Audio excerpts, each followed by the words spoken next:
the early games. Alabama heading north, Scotty, up to Madtown to see Wisconsin. This is a noon East kickoff on Saturday. Minus 16.5 for Bama at this point. What else do we have? LSU, they are a road favorite into South Carolina to see them. Boston College at Missouri, heavy number here, minus 15.5 in Columbia. Oregon laying 16.5. They're splashing around with the Beavers in Corvallis here, Scotty, this week. And Notre Dame, off the embarrassing loss at home to Northern Illinois, heads to West Lafayette to see the Boilermakers tomorrow. All right, so if I could, obviously I can't see that board at this point, but I'm going to say this. Look, some of those numbers, now it's really hard for me to see it. I'll be honest with you. So I'm going to throw this your way. I remember you said that, there it is. So Bama is 16.5. I think it's too many points. I think Alabama wins that game at Camp Randall, but, I mean, they struggled with South Florida in Tuscaloosa. They ran away from them late, but they were literally in a problem in that game.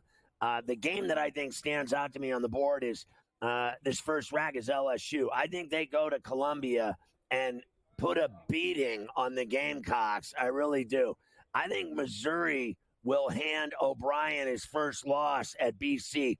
I like the Tigers and Cook and that offense in Columbia to handle their business against Boston College. And then the Oregon State game, I don't see what that number is, Mike. If you know it, it's 16.5. I think that's too juicy for me as well. Oregon has barely covered or barely won. They haven't covered in either game that they played. They barely won the games. And they're playing crappy teams and they're barely winning. I think Oregon State will cover the number and give them a problem. And I don't see what the last game was on that rack.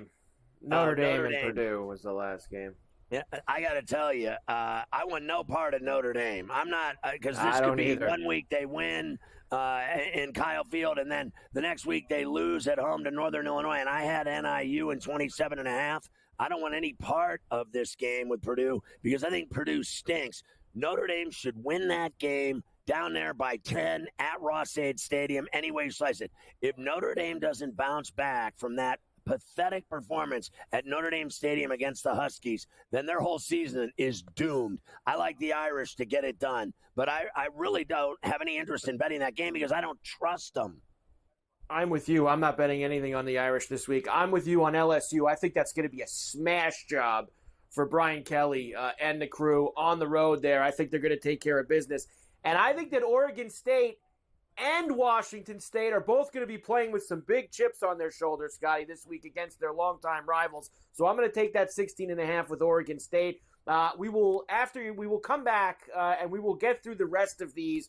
Of course, we do have that Washington State Apple Cup game. We've got the Backyard Brawl this weekend as well with West Virginia and Pitt that we have to get to. And can you believe this, Scotty?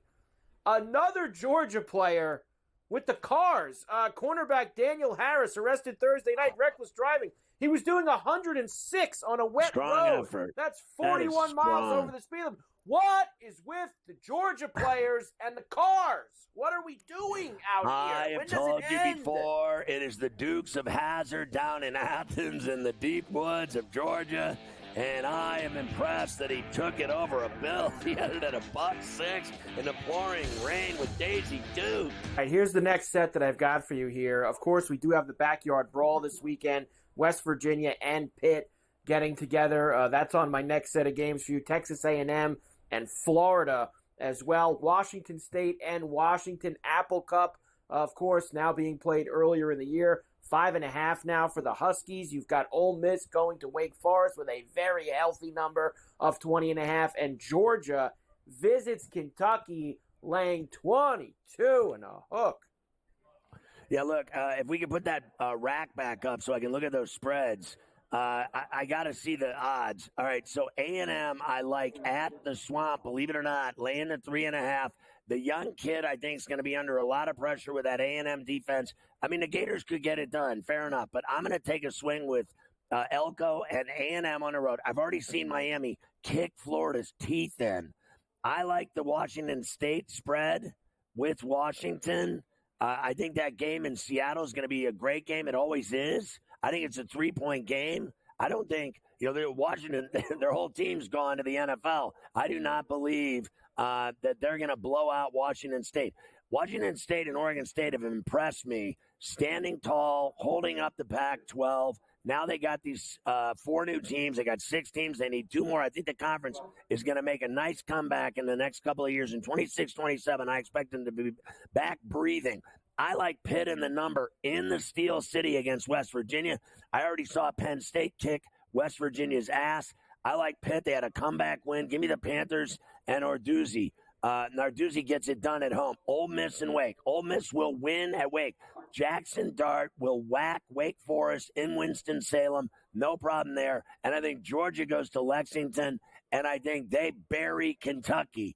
I don't believe Kentucky can hang with the Georgia Bulldogs. And frankly, we have talked so much about Georgia football players getting popped for speeding. I just don't even care anymore. I don't care anymore who speeds in hillbilly Athens, Georgia. Honestly, and you can quote me on this, every redneck in the world down in Georgia speeds and drives 120 miles an hour, and they want to see if the long arm of the law can catch them. So whatever. All those football players can keep partying for all I care because they win every game they play by 40. They certainly do. All right, next, we talked a little bit of it the other day about Indiana. They are heading to the West Coast. First time in Big Ten play. They're going to UCLA, Pasadena, to see the Bruins. And the Hoosiers are now -3.5, Scotty. Colorado and Colorado State getting together in Fort Collins, -7.5 for the Buffaloes. TCU, 1.5-point home favorite over UCF. Cal, who's gotten off to a good start, a win at Auburn last week, taking on the Aztecs, laying a very, very healthy number, 19.5. Well, I think that's because they saw Oregon State whack San Diego State at Snapdragon. My son was at the game. It was embarrassing. They lost 21-0 to the Beavs. I think Cal can do the same thing to the Aztecs this week in Berkeley. I like TCU in Fort Worth to get it done and cover against UCF. Colorado State, I'm scared to death of. They still have their quarterback. I don't know. I think Colorado is better than Colorado State. We've already seen Colorado State just get impaled by 52 points this year. They don't look good to me at all, Mike. And I'm with you. Earlier in the week, you brought up the Hoosiers. Take the Hoosiers and Cignetti and their performance in the Rose Bowl. Remember, I could be wrong. I could be wrong about this. I think the last time Indiana played in the Rose Bowl was 1967. And that's how long it's been since they've been to Pasadena. That might be a little overwhelming for them, but I do not believe Deshaun Foster's Bruins are good at all. I don't think Cignetti will have them ready. I don't think those kids care that that's the last time Indiana was in the Rose Bowl. I don't think they care about the Rose Bowl either. I think Cignetti's going to take care of it. They don't even know what 1967 means. I have no idea. I got more for you here. Oklahoma State into Tulsa this week. Arkansas State and Michigan. Memphis visits FSU. FSU trying to get off the deck, of course, after a couple of bad losses to start the year. The U has Ball State coming in with a 36.5 piece, and Utah is in Logan against Utah State. No Cam Rising, unlikely, or shall we say unlikely to play. Finger injury on his throwing hand last week. He's unlikely to go for Utah. God, that guy's always hurt. He's been in college for 15 years. Yeah, he's a waste of my breath anymore. Talking about this guy, he's just, the rising sun. I mean, honest to Christ, this guy's injured more than anyone in the history of football, but they'll still beat their ass. They will beat Utah State's ass in Logan. I don't care who plays quarterback. Miami is going to smack Ball State. And I think Florida State wins in tally over Memphis. Not only do they win big and easily. It's their first good game of the year. They've looked terrible twice. They're going to look good against Memphis. And then Michigan will handle Arkansas State easily. This is a piece of cake game for them. The sneaky one right there is that fat number with Tulsa against Oklahoma State. I guarantee you that Oklahoma State takes them lightly and has themselves embroiled in a game. I'm willing to take the points with Tulsa in Tulsa to give the Cowboys, the Pokes, a game on the road. I think Gundy's team struggles a little bit on the road here. Everything else they played in Stillwater. This will be no cup of tea for them on the road. All right, this is the last one that I got. These are some big numbers. Texas 35 against UTSA this week. Air Force and Baylor, a big number down in Waco. Kent State and Tennessee, look at that number, 49.5. Are you kidding me? And then BYU and Wyoming late night in Laramie.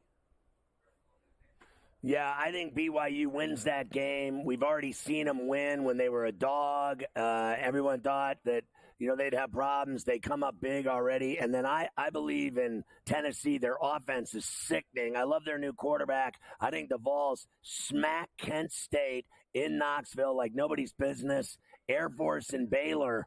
I'm trying to see that number. I think it's 15 and a hook. That might be a little heavy. Baylor should win that game by 20. They really should. I'm not afraid of Air Force. They should win by 20, but I could see them screwing that up. And Texas should light up Texas, San Antonio. I don't care what anybody thinks.